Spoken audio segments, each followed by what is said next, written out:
오늘 우리에게 주시는 말씀은 시편 103편 1절부터 22절입니다. 사랑과 긍휼의 하나님을 송축하라 라는 제목으로 우리가 함께 하나님의 말씀을 나누겠습니다. 지금 이 시간이 하나님과의 인격적인 교제를 누리는 시간이 되고, 그러므로 주님의 주시고자 하는 평안과 기쁨이 충만해지는 그런 시간이 될 수 있기를 예수님의 이름으로 축복합니다. 아멘. 오늘 읽은 이 시편 103편은 찬양시입니다. 그리고 또한 감사시라고 할 수 있습니다. 표제에서 보듯이 다윗 개인의 노래로 작성되어진 시편입니다. 다윗이 이것을 작성해 놓고 이것을 노래를 불러서 이걸 기록에 남겨놨는데, 이것이 하나님께 드리는 거룩한 책의 목록에 들어가 있지 않다가 이스라엘이 바벨론의 포로로 끌려갔다가 포로에서 해방돼서 돌아오고 난 다음에 이 시편을 하나님의 거룩한 책에 이렇게 수록을 하게 된 것입니다. 포로 귀환 후에 예배의 공동체의 노래로 불려지게 된 시편입니다. 그러므로 이 시편은요, 개인의 찬양과 감사시이기도 하면서 동시에 예배 때 불려지는 공동체의 노래의 시편으로 사용된 시라, 이렇게 우리가 이해할 수 있습니다. 포로에서 돌아온 사람들은 하나님 앞에 감사했습니다. 하나님께 감격했습니다. 그리고 그 고백으로 드려진 노래로 이것이 이제 선택이 돼서 불려진 것이죠. 이 시편은 무엇을 말합니까? 이 시편은 시편 103편은요, 하나님을 정말 찬양해야 한다고 이야기를 합니다. 하나님께서 행하신 일들을 돌아보면서 하나님을 찬양해야 된다고 말을 합니다. 하나님께 감사해야 된다고 이야기하죠. 그런데 그 일을 행하신 그 일 자체에 대한 찬양이 아니라 그 일을 행하신 하나님의 사랑에 대해서, 이 일을 행하신 하나님의 긍휼에 대해서 감사합니다. 포로로 끌려갔던 사람들, 그들은 아주 비참한 현실에 처해져 있었습니다. 나라가 망했어요. 그리고 성전은 불태워졌습니다. 예루살렘에 있는 집들이 다 불태워지고 무너져 버렸습니다. 자기의 고향을 잃어버렸습니다. 포로로 잡혀서 끌려갔습니다. 그들의 왕이었던 시드기야는 두 눈이 뽑히고 맨발로 쇠사슬에 묶여서 끌려가야 했습니다. 아주 비참한 상황에 처하게 된 거죠. 포로로 끌려가서 포로 수용소에 있으면서 그들 중에 똑똑하고 그들 중에 괜찮다고 하는 사람들은 따로 뽑아서 가서 거세를 시키고 그 나라의 공무원으로 끌고 가서 사용을 하는 거죠. 아주 자기의 나라와 자기의 민족과 많은 것을 잃어버릴 아주 비참한 그런 상황이었습니다. 그런데 그런 상황 속에서 그들은 하나님의 구원을, 하나님의 사랑을, 하나님의 긍휼을 경험해 가게 되었습니다. 포로로 있었지만 하나님의 일하심을 그들에게 나타내 주시고, 광야에서 이스라엘이 만나를 먹었듯이 하나님께서 그들을 먹여주시는 것을 그들은 그 속에서 경험했습니다. 나라가 망하고 포로로 끌려간 사람들이 얼마나 대단합니까? 대단한 게 무엇이 있겠습니까? 아무것도 없어요. 그런데 하나님께서는 그들 중에서 함께 하심을 나타내심으로 많은 것들이 변화될 수 있도록 만들어 가신 거죠. 다니엘이나 다니엘의 세 친구 같은 인물들이 나오기 시작합니다. 여러 사람들이 나오기 시작합니다. 그들은 우상 숭배하고 있는 바벨론에 살고 있지만 그곳에서 하나님을 섬기며 하나님이 다른 어떤 신보다 다른 참 하나님이심을 증거하는 증인으로 세워지게 됩니다. 그들을 통해서 결국은 70년 만에 하나님께서 주시는 은혜 가운데 이들은 포로에서 귀환해서 예루살렘으로 돌아오게 된 것이지요. 이들이 예루살렘에 돌아와서 성전을 다시 재건하면서 이들은 시편을 만들었습니다. 하나님을 찬양하기 위한 시편을 만들었습니다. 그리고 그 시편 중에 하나가 오늘 읽은 바로 이 시편 103편인 거죠. 하나님이 하시는 일들을 이들은 이 포로 시기간 동안에 경험을 했습니다. 포로 시기 동안에 그들은 깊은 은혜를 경험했습니다. 그리고 그것을 가지고 하나님을 노래합니다. 이 노래를 자세히 보면요, 여기에는 하나님께서 하신 일에 대해서 말을 합니다. 그런데 하나님이 하신 일에 집중하지는 않습니다. 하나님이 하신 일을 통해서 그 일을 행하시는 분의 마음을 읽어서 찬양을 드립니다. 그것이 이 찬양이에요. 하나님께서 구원하셨다라고 하면서 찬양을 하는데, 구원하신 그 행위를 찬양하는 것이 아니라 구원하신 그 행위를 하신 하나님의 사랑이 뭐고 하나님의 긍휼이 뭔지 사랑과 긍휼의 하나님을 찬양하는 것입니다. 특별히 자신들을 불쌍히 여기신 하나님의 사랑, 그 하나님의 사랑을 노래합니다. 다윗이 자신을 도우시는 하나님의 사랑과 긍휼하심을 노래했었는데 포로 귀환한 이 공동체도 역시 이 사랑과 긍휼을 노래하지 않을 수 없었던 거죠. 이것을 노래하게 됩니다. 오늘 저와 여러분이 이 본문을 읽어가면서 다윗에게 그리고 이 포로 귀환한 이 공동체에게 주셨던 사랑과 긍휼을 알아가는 시간이 되기를 바랍니다. 그러므로 우리에게 지금도 하나님 일을 하고 계시는데 그 일이 아니라 그 일을 행하시는 하나님의 마음이 무엇인지, 하나님의 사랑이 뭐고 하나님의 긍휼이 무엇인지 그 마음을 배워가고 얻어가는 그런 날이 되시기를 바랍니다. 이 시편 103편은요, 자기 자신을 향한 외침으로부터 시작을 합니다. 이렇게 시작합니다. 1절입니다. 내 영혼아 여호와를 송축하라. 내 속에 있는 것들아 다 그의 거룩한 이름을 송축하라. 2절입니다. 내 영혼아 여호와를 송축하며 그의 모든 은택을 잊지 말지어다 라고 말합니다. 송축하다라는 말은 바라크라는 단어인데요. 무릎을 꿇다, 찬양하다, 인정하다, 축복하다라는 뜻을 가지고 있습니다. 하나님께 대하여 송축하라라고 표현할 때는 하나님을 높이며 찬양하라는 것입니다. 감사와 영광을 돌리는 그런 행위를 말합니다. 그냥 노래하라가 아니죠. 감사의 노래를 하나님께 영광을 돌리는 노래로 나아가라고 하는 것입니다. 다윗은 자기 자신에게 스스로에게 하나님을 예배하도록 하나님을 송축하도록 말합니다. 내 영혼아 라고 했습니다. 영혼이라고 하는 말은 자기의 자신을 말하는 거죠. 내 자신이 하나님을 찬양해야 된다, 송축해야 된다라는 말입니다. 내 속에 있는 것들아 라고 말합니다. 내 속에 있는 것은 사람의 내장을 표현하는 그런 단어입니다. 내장입니다. 이 히브리인들은 내장에 마음과 뜻과 성품이 깃들어 있다라고 생각을 했어요. 마음, 생각, 성품이 내장에 깃들어 있다. 이렇게 생각을 했어요. 그래서 이 표현은 뭐냐면 나 자신이 하나님을 감사하고 나 자신이 하나님께 드려야 되는데 내 생각과 마음과 내 성품과 내 모든 것 다 바쳐서 하나님을 찬양하는 데 나가야 된다. 하나님을 찬양해야 된다. 하나님께 송축해야 된다라고 말을 하는 거예요. 그러니까 이 고백은요, 내 존재의 모든 것, 나의 인격과 성품과 마음과 생각과 의지와 행동 같은 모든 것들을 하나님 앞에 다 찬양하는데 드려야 된다라고 자기 자신한테 말하고 있는 거예요. 어떤 은혜를 조금 받았다면 그 받은 것에 대한 반응으로서 조금의 어떤 대가를 치러낼 수 있겠죠. 다윗은 그리고 이 공동체는요, 하나님께 받은 것이 모든 것이라고 보는 것입니다. 그러므로 나의 모든 것을 드려야 된다라고 얘기하는 거예요. 받은 은혜가 너무 커서 조그마한 대가를 치를 수가 없다는 거죠. 모든 것을 다 드려야 된다. 나는 나 자신의 마음, 생각 모든 것을 다 바쳐서 하나님 앞에 찬양해야 된다. 이런 말을 하는 거예요. 찬양이라는 것은 억지로 짜내는 것이 아니죠. 찬양이 이제 노래가 불려지지 않는데, 내 마음에 불려지지 않는데 그래도 찬양해야 되니까 막 억지로 해야 되는 그런 게 아니죠. 찬양은요, 하나님이 행동하신 것에 대한 반응입니다. 하나님께서 우리에게 일하신 은혜에 대한 반응입니다.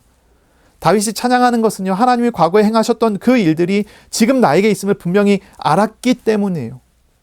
그래서 찬양하는 것입니다.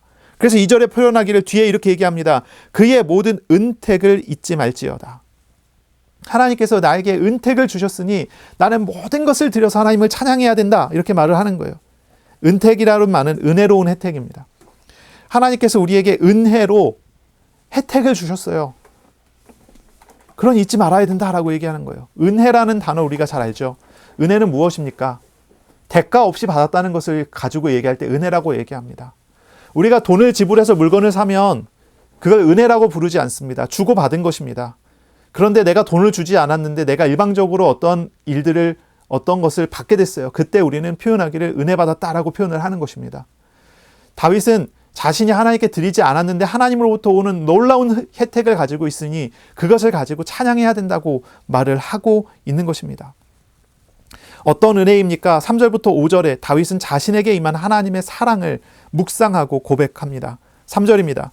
그가 내 모든 죄악을 사하시며 내 모든 병을 고치시며 내 생명을 파멸해서 속량하시고 인자와 긍휼로 관을 씌우시며 좋은 것으로 내 소원을 만족하게 하사 내 청춘을 독수리같이 새롭게 하시는도다.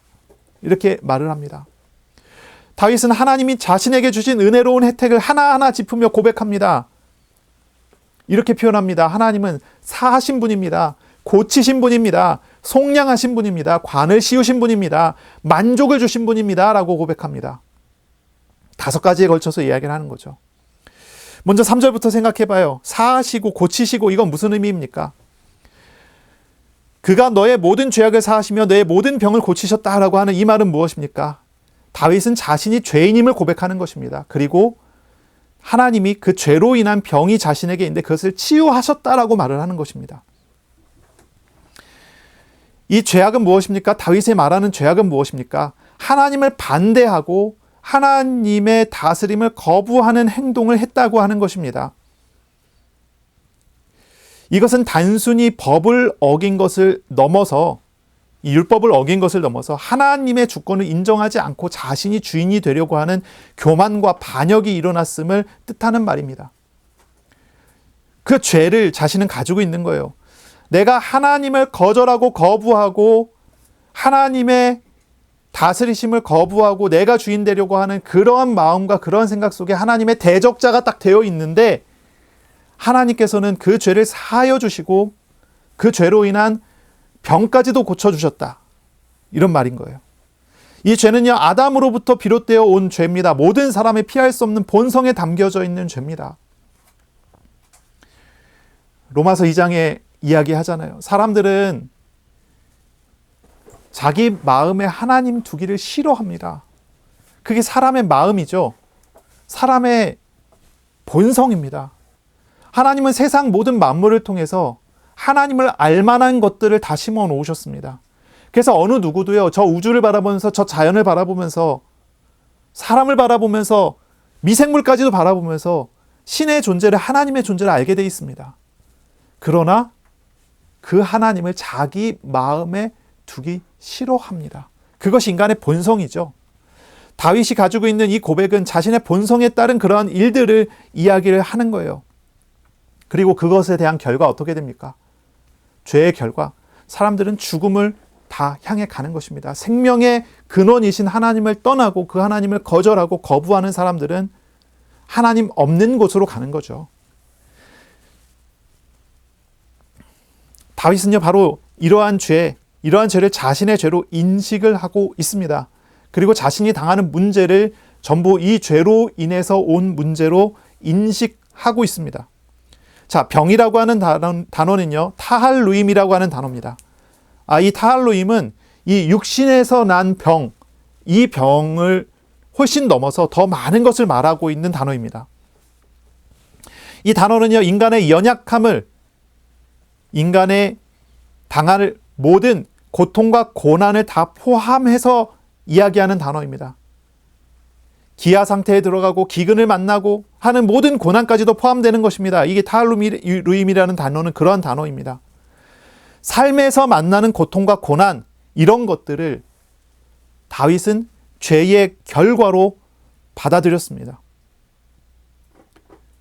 당연한 자신이 당해야 할 일로 받아들인 것입니다. 나이 들어서 오게 되어지는 질병까지도 포함합니다. 다윗은 자신이 당하고 있는 모든 것들이 하나님을 떠나려 하고 있는 자신의 본성에서 온 것이라고 인정하고 인식하고 있습니다. 사람이 당하는 모든 문제가 하나님 떠난 문제에서 온 질병임을 알고 있는 것입니다. 그런데 다윗의 말은 이렇게 보세요. 다윗이 뭐라고 합니까? 하나님께서 은택을 주셨다는 거예요. 은택을. 그러한 존재인 자신을 죄에서 구원하시고 질병에서 구원하셨다라고 말을 하는 것입니다. 다윗이 감사하는 이유는요, 이런 것입니다. 하나님께서 자신의 죄를 심판의 조건으로 본 것이 아니라 도리어 긍휼의 마음으로 바라보시고 사랑으로 짊어져 주시고 구원하여 주셨기 때문에 다윗은 감사합니다. 그래서 감사합니다. 4절에 이야기합니다. 내 생명을 파멸해서 속량하시고 라고 합니다. 이 말은 생명을 죽음에서 건져주셨다. 이런 의미인 거죠. 죽음에서 건져주셨다. 하나님은 이 다윗을 죽음에서 구원하셨다라고 고백합니다. 근데 속량하신다라는 표현을 써요. 속량하시다. 속량이라는 단어는 가알이라는 단어인데요. 이 단어는 기업을 무르다라는 뜻이에요. 기업을 무르다. 레위기 25장에 보면 나오는 내용인데요. 한 사람이 너무너무 가난해서 빚을 지고 땅을 잃어버리고 또는 종으로 팔려가는 상황이 벌어질 수 있어요. 그랬을 때 하나님은 명령하셨어요. 가장 가까운 친족이 대신 돈을 지불해 줘서 땅을 되찾아 주거나 그 사람의 종된 신분에서 자유를 사줘야 돼요. 이것을 기업을 무르다라고 하는 표현입니다. 이것은 친족의 권리를 보호하고 가문을 유지하기 위해서 기꺼이 희생하고 책임지는 사랑의 행위를 표현하는 거예요. 그래서 가까운 친족이 고통과 고난을 당하면 가까운 친족인 내가 가서 사랑으로 그것을 갚아주고 그 사람을 되사주고 되갚아줘야 된다는 그런 의미예요. 하나님께서 다윗을 그렇게 보시는 거예요. 속량하시다 해서 값을 지불한 것입니다. 생명을 주시기 위해서 죽음에서 건져내는 값을 지불해 주십니다. 그것은 정말로 하나님이 우리를 생명을 구원하시는 그 일을 하신다라고 하는 표현이에요. 단순히 고통에서 나아지게 하는 정도가 아니라 근본적인 죽음의 문제까지도 바꾸시는 분이시다라는 고백이죠. 그리고 뒤에 이야기합니다. 4절 뒤입니다. 인자와 긍휼로 관을 씌우셨다라고 말합니다. 이것은 하나님의 성품을 말하고 있는 표현이죠. 하나님의 인자하심과 하나님의 긍휼하심입니다. 인자라는 단어는 헤세드라는 단어입니다. 헤세드는 언약의 백성을 향한 변함없는 사랑을 표현할 때 이런 말을 쓰죠. 헤세드입니다. 그리고 긍휼입니다. 불쌍히 여겨주심입니다. 하나님은 언약의 대상자가 죄를 짓고 넘어진다 할지라도 하나님은 쉽게 그를 결코 포기하지 않습니다. 그를 사랑으로 긍휼로 도우십니다. 그래서 끝내 그가 회개하는 자리에 이르도록 이끌어 주시고 마침내 구원을 완성해 은혜를 베풀어 주십니다. 바로 이러한 일들을 하시는 것은 하나님의 사랑입니다. 하나님의 긍휼입니다. 5절입니다. 좋은 것으로 내 소원을 만족하게 하사 내 청춘을 독수리같이 새롭게 하시는도다 라고 합니다. 하나님은 이제 만족을 주십니다. 자, 이 과정을 한번 보세요. 병들었어요. 이 병이라고 표현했지만 이건 훨씬 넓은 의미라고 그랬죠. 어떤 고통과 고난, 어떤 시험 중에서 하나님을 구원하셨습니다. 생명에서 건져주셨습니다. 그 사랑과 긍휼을 베풀어 주십니다. 그리고 그 사람을 그냥 건져주시는 것으로 끝이 아니라 그 사람을 만족하도록 은혜를 베풀어 주십니다. 좋은 것으로 배불리 먹을 수 있게 하십니다. 만나를 주셔서 그들에게 만족을 주십니다. 그러면서 청춘을 독수리같이 새롭게 하십니다. 하나님은요, 새 힘을 늘 공급해 주십니다. 독수리처럼 날개치며 오르는 활력과 새로워진 모습을 덧입혀 주십니다. 다윗이 기도할 때 내 모든 병에서 고치시며 라고 표현을 했는데 뒤에 뭐라고 얘기하냐면 이렇게 표현하는 거예요. 독수리같이 새롭게 하신다라고 표현해요. 힘을 다 잃어버렸어요. 나이 들어서 잃었어요. 근데 하나님께서는 젊은 시절에 많은 것들을 회복시켜 주세요. 회복해 주세요. 세상이 줄 수 없는 활력이 그 안에서 채워지는 거예요. 그 안에서 일어나는 거예요. 다윗은 하나님께서 다윗에게 어떠한 일을 하셨습니다. 우리가 그것이 무엇인지는 잘 몰라요. 그런데 다윗이 받은 은혜를 우리는 이것을 통해서 엿보게 되는 거예요. 이 시편을 부를 당시 다윗이 받은 은혜는 고난에서의 해방이고요. 죽음의 어떠한 두려움에서의 구원이면서요. 그러면서 활력과 만족입니다. 이 모든 것을 이루어내시는 하나님의 사랑과 긍휼에 지금 이 다윗은 만족하고 있습니다. 6절부터 12절까지는 보면요, 이제 다윗은 자기 개인에 주신 은혜를 넘어서 이제 공동체에게 주신 은혜를 말하기 시작합니다. 6절입니다. 여호와께서 공의로운 일을 행하시며 억압당하는 모든 자를 위하여 심판하시는도다. 그의 행위를 모세에게 그의 행사를 이스라엘 자손에게 알리셨도다. 여호와는 긍휼이 많으시고 은혜로우시며 노하기를 더디하시고 인자하심이 풍부하시도다. 자주 견책하지 아니하시며 노를 영원히 품지 아니하시리로다. 이 말합니다. 하나님은요, 공의로운 일을 행하십니다. 그래서 억압당하는 모든 자를 위해 심판하십니다 라고 선포합니다. 하나님의 공의는요, 시대마다 가난한 자와 약한 자를 구원하는 일로 분명히 나타납니다. 다윗은 또한 그 일을 자신의 삶에서 보고 있습니다. 하나님의 심판은 죄에 대한 심판입니다. 악한 일을 한 것에 대한 심판입니다. 그런데 하나님은 그 심판을 행하실 때 누구를 위해서 하십니다. 억압당하는 자, 가난한 자, 시험과 고통 속에 있는 자기 자신을 위해서 그 일을 행하여 주십니다. 공동체를 위하여 그 일을 행하여 주십니다. 7절부터 12절에 나오는 상황은요, 과거 이스라엘 역사에 나타난 하나님의 모습을 회상하는 것과 같습니다. 하나님의 사랑은, 인자하심은 과거 모세에게 그리고 이스라엘 자손에게 이미 계시되었었던 것입니다. 다윗이 지금 경험하고 간증하는 하나님의 은혜는요, 과거에 일어났던 그 은혜를 다시 돌아보게 하는 응답이라고 이야기를 하는 것과 같습니다. 우리 8절에 보면 이렇게 나오잖아요. 여호와는 긍휼이 많으시고 은혜로우시며 노하기를 더디하시고 인자하심이 풍부하시다. 자주 경책치 않고 노를 영원히 품지 않는다. 우리의 죄를 따라 우리를 처벌하지 않으시고 우리의 죄악을 따라 우리에게 그대로 갚지 않으신다. 이는 하늘이 땅에서 높음같이 그를 경외하는 자에게 그 인자하심이 크심이라. 동에서 서에서 먼 것 같이 우리 죄가를 우리에게서 멀리 옮기셨다. 언제적의 이야기냐면 금송아지 사건에 대한 이야기입니다. 하나님은 과거에 이스라엘을 애굽의 노예에서 구원하셨습니다. 그리고 홍해를 가르며 인도하셨죠. 근데 그때 이스라엘은 금송아지를 만들어서 하나님을 배신했습니다. 금송아지를 만들고 하나님을 배신했어요. 그들은 그 악한 행동의 결과로 모두 심판받아 죽어야 마땅했습니다. 그런데 하나님은 그 금송아지 반역 사건 앞에서도 긍휼이 많으시고 은혜로우시고 노하기를 더디하시고 인자하심이 풍부하심을 보여주셨어요. 그 이후에도 이스라엘은 광야에서 끊임없이 하나님을 대적합니다. 그때마다 하나님은 경책하시지만 두고두고 다투거나 노를 영원히 품지는 않으셨습니다.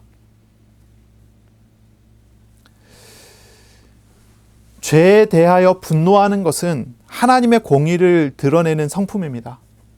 하나님의 공의가 나타나는 거예요. 죄에 대한 분노가 없으시다면 우리가 믿는 하나님은 하나님이 아니게 될 것입니다.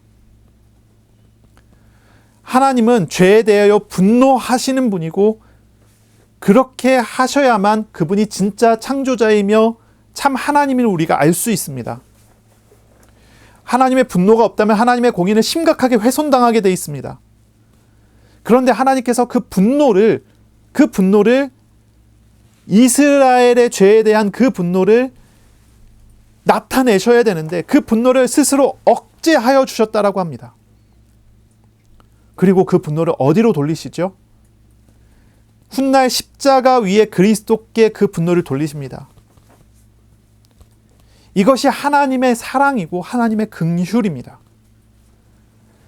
모든 분노와 심판을 십자가 위에 그리스도에게 짊어지게 하심으로써 우리를 구원하시고 이로써 우리에게 대한 하나님의 사랑을 나타내 보여주십니다. 10절의 고백을 보세요. 우리의 죄를 따라 우리를 처벌하지는 않으시며 우리의 죄악을 따라 우리에게 그대로 갚지 않으셨다라고 말합니다. 여기에 반복되는 단어를 보세요. 우리의 죄를 따라 우리를 처벌하지 않으시고 우리의 죄악을 따라 우리에게 그대로 갚지 않으셨다. 하나님은 이스라엘 공동체에 대해서 사랑을 베풀어 주신 것입니다. 나에게 베풀어 주신 그 사랑이 과거에 우리 공동체에게 주셨던 사랑이고, 그리고 또한 나에게 베풀어 주신 이 사랑이 지금 믿는 우리들 공동체에 베풀어 주시는 사랑인 것입니다. 하나님께서 나에게 내리시는 징계는요, 파괴의 목적을 가지고 주는 것이 아닙니다.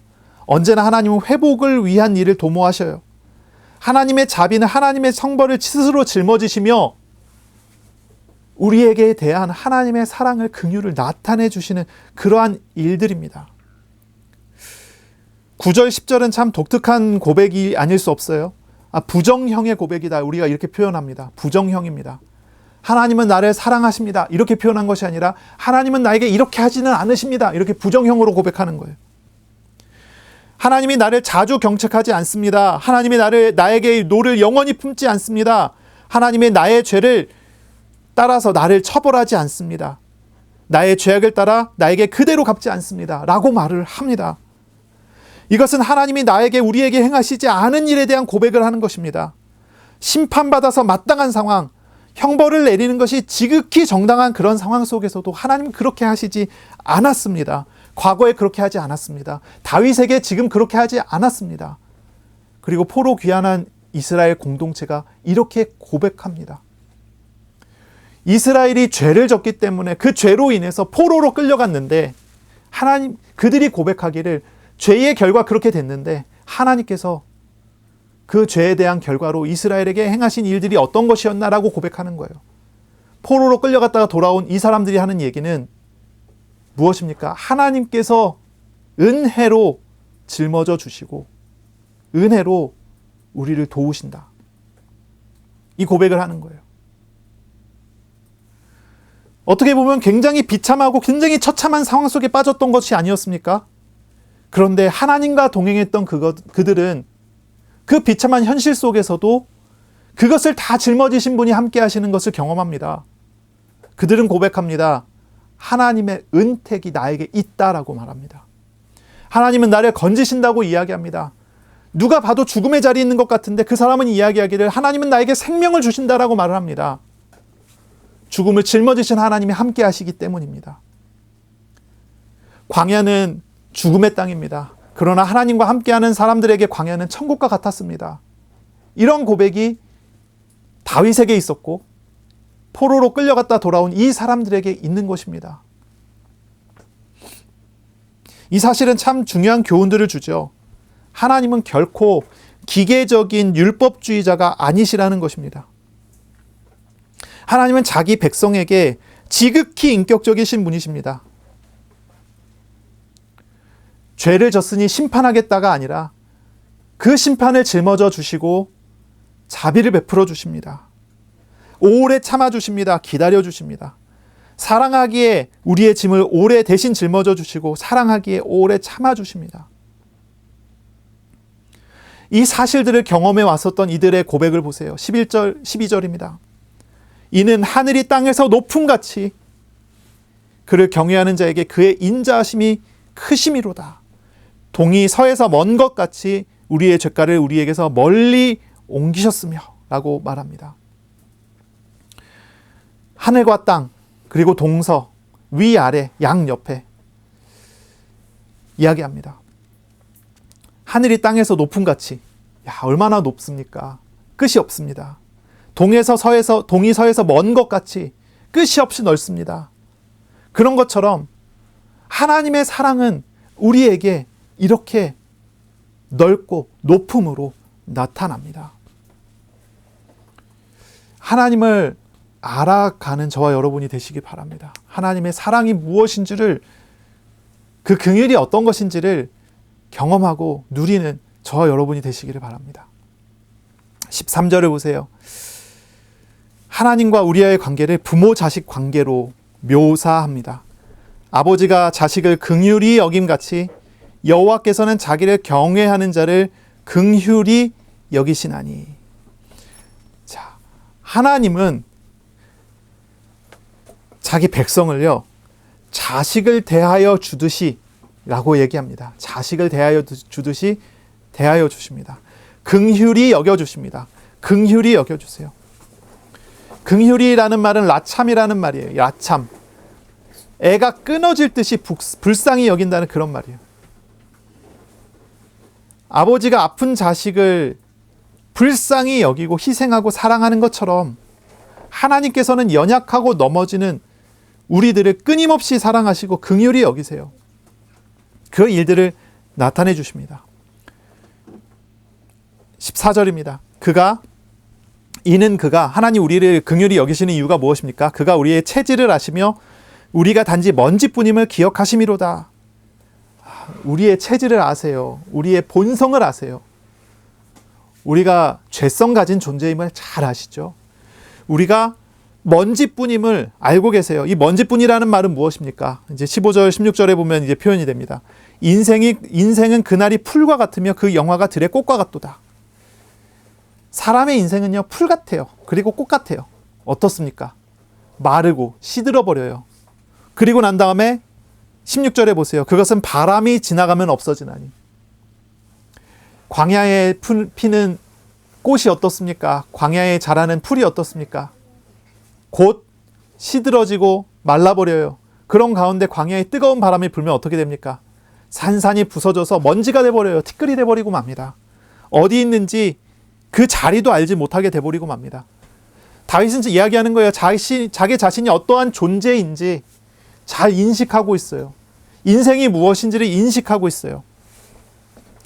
인생은 그러한 연약한 존재에 불과하다는 것입니다.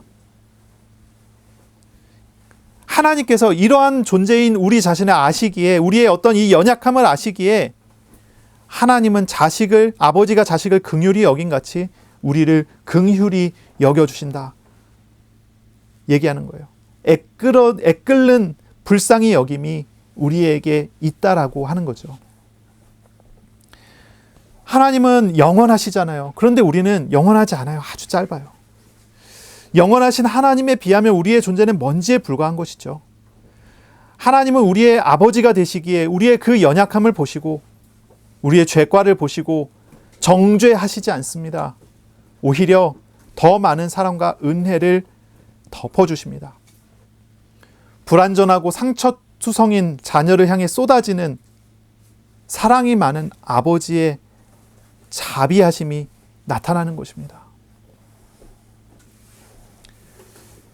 자녀가 여러 명 있다면 부모에게 질문해 보면 여러 대답이 나올 것 같아요. 어떤 자녀를 가장 사랑하느냐라고 이야기한다면 누구는 자랑스러울 것입니다. 누구는 부끄러울 것입니다. 이렇게 이야기가 나올 수 있습니다. 그런데 질문을 조금 바꿔서 던지면 어떨까요? 누구를 가장 사랑하느냐라고 얘기했을 때는 누구를 위해서 마음을 많이 쏟고 있냐라고 이야기했을 때는 대답이 이렇게 나올 것입니다. 잘하고 있는 자녀가 아니에요. 잘 못하는 자녀. 그 아이에게 마음이 많이 갑니다. 마음이 많이 쏟아집니다.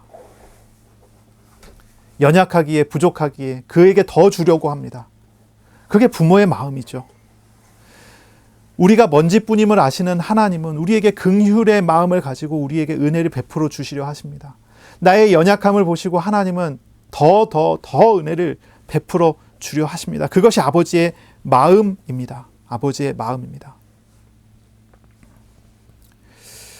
17절입니다. 여호와의 인자하심은 자기를 경외하는 자에게 영원부터 영원까지 이르며 그의 의는 자손의 자손에게 이르느니 곧 그의 언약을 지키고 그의 법도를 기억하며 행하는 자에게로다 라고 말합니다. 하나님의 자비가 나타나요.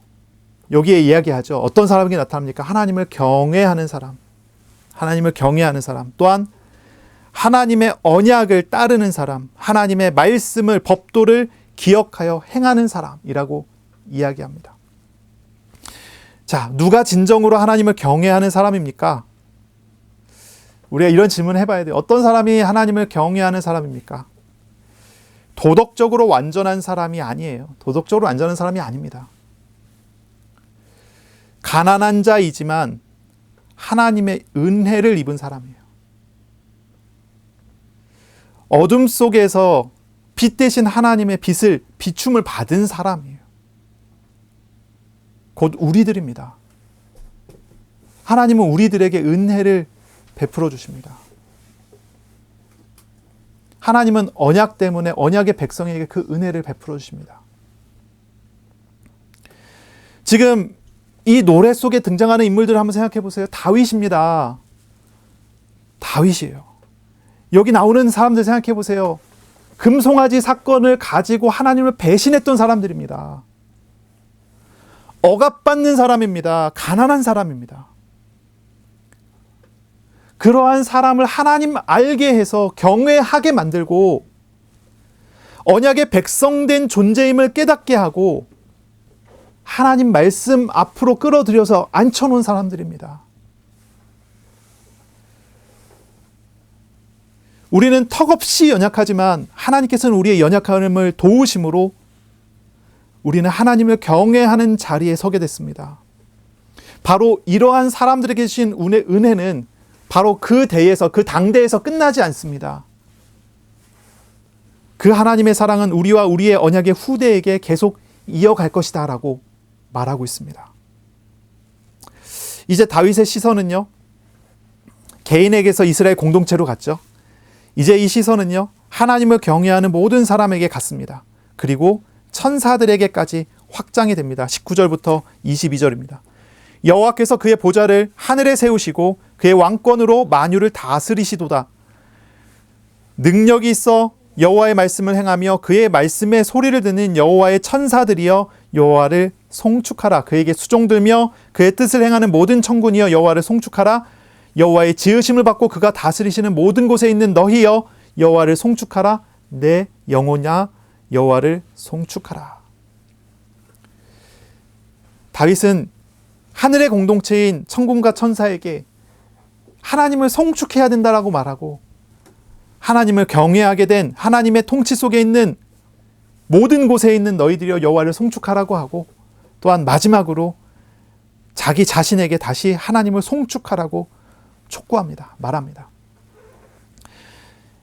자, 우리가 이 시편을 읽었어요. 이 시편은 우리에게 뭘 말합니까? 하나님이 행하신 일, 그 일을 행하시는 하나님의 사랑입니다. 하나님의 긍휼입니다. 그것을 알라고 하는 것입니다. 우리가 책을 읽을 때 책에 나오는 스토리만 읽으면 책을 다 읽은 것이 아닙니다. 그렇죠? 책에 나오는 스토리만 읽었을 때 그것을 다 읽었다고 하지 않습니다. 책에 나오는 그 스토리를 통해서 이 작가가 뭘 말하려고 하는 게 있어요. 그걸 읽었을 때 책을 읽은 겁니다. 그 스토리를 통해서 작가가 뭔가를 나에게 전달하고 싶은 감정이 있어요. 그거를 읽었을 때 우리가 이제 그 책을 잘 읽었다라고 표현을 하는 거예요. 우리가 책 읽고 마음에 남은 한 문장 한 문장이 어떤 문장들입니까? 마음이 느껴지는 문장들이 많이 남을 것입니다. 스토리만 자꾸 이렇게 이야기가 흥미진진하게 진행되는 책을 읽으면 굉장히 즐겁지만 다 읽고 난 다음에 남는 게 별로 없어요. 그런데 어떤 책은 그 안에 담겨져 있는 어떠한 그 감정과 어떠한 정서들이 있단 말이죠. 그것을 얻었을 때 그 책이 굉장히 많은 것을 나에게 줄 수 있다는 거예요. 문학이라는 것이 그런 어떤 것들이 있잖아요. 그런 부분들이 있잖아요. 한 편의 시를 읽을 때 그 시 속에 담겨져 있는 어떠한 정서가 우리의 마음을 온통 뒤흔들어 놓을 때가 있지 않습니까? 하나님은 우리에게 일을 하고 계셔요. 하나님은 우리의 삶의 역사를 하십니다. 기도할 때 응답받고 하나님, 우리가 어디에 갈 때 하나님 준비하신 것들을 경험해 갈 수 있도록 하나님 해 나가세요. 우리가 그런 삶을 살아가고 있지 않습니까? 그런 경험을 하고 있지 않습니까? 신앙생활 조금 한 사람에게 기도 응답받았던 거에 대해서 간증하라 그러면요, 한참 얘기할 수 있어요. 그런데 중요한 것은 이것입니다. 응답받는 것이 중요한 게 아니라 그 응답을 통해서 하나님이 나에게 전달해 주시는 하나님의 정서를 좀 보고 있습니까? 경험하고 있습니까? 이런 질문을 하는 것입니다. 오늘 이 시편 103편은 다윗이 우리에게 이것을 드러내서 보여주는 거예요. 어떠한 일들이 있는데 그 일들을 통해서 나타내신 하나님의 사랑이 뭔지, 하나님의 긍휼이 뭔지, 하나님을 대적하고 하나님을 배신해서 금송아지까지 만드는데 하나님께서는 그럼에도 불구하고 그들에게 은혜를 베풀어주고 그들을 구원하시는 그 사랑이 있었다는 거예요. 다윗이 자신의 죄가 있고 그 죄로 인해서 어떠한 문제를 자신이 당하고 있는데 하나님을 대적해서 나온 결과를 자기가 당하고 있는데 그럼에도 불구하고 하나님은 은택을 나에게 주고 있다는 거예요. 다윗이 그 은택을 가지고 지금 이야기하는 거예요. 그 은택을 주신 하나님의 마음이 뭔지, 하나님의 그 생각이 뭔지, 그 정서가 뭔지. 그러므로 내 영혼이, 내 내장이, 내 안에 있는 모든 것이 하나님을 송축하지 않을 수가 있느냐. 하나님을 송축해야 된다. 저 하늘에 있는 천군 천사들도, 모든 하나님을 경외해야 될 모든 사람들도, 내 영혼도 하나님을 송축하지 않을 수가 있겠냐. 나에게 하나님은 어떤 분이십니까? 기도하면 응답 주시는 자판기 같으신 분이십니까? 아니면 장애가 있어 스스로 거동도 못하는 아이를 불쌍히 여겨서 사랑을 더 베풀어 주는 아버지와 같습니까? 하나님의 사랑이 무엇입니까? 이것을 우리는 질문해 봐야 되는 것입니다. 이 주간에 우리는 하나님, 긍휼의 하나님, 사랑의 하나님이 어떤 분인지, 나에게 하나님이 일하심을 통해서 나타내 주시는 하나님의 어떤 그 정서가 무엇인지를 알게 해달라고 기도하셔야 되겠습니다. 그리고 하나님과 함께하는 그러한 삶 속에서 하나님의 사랑이 주는 기쁨을, 평안을 얻어가는 그런 주간이 돼야 되겠습니다. 이 주간에 20편 103편의 말씀을 묵상하시기 바랍니다.